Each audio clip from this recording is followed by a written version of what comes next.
In today's video, I will guide you step-by-step process of how to transfer USDT from your Binance account to your Tonkeeper Wallet. This is pretty simple. Guys, all you need to do is open your Tonkeeper Wallet app,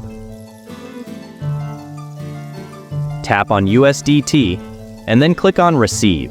Here you can see a QR code and an alphanumeric code. Tap on Copy to copy the alphanumeric code. Our half work is done now. Open your Binance account. At the bottom right, click on Wallets, tap on Spot, then click on Withdraw. Here search for the USDT and click on this. Now here are two options we will send via crypto network. So we will click on this. The final page will appear like this. Here paste the address you were copied from Tonkeeper Wallet. Enter the USDT amount you want to send and tap on Withdraw. Next, it will send a verification code, and after this, USDT will be sent to your Tonkeeper Wallet.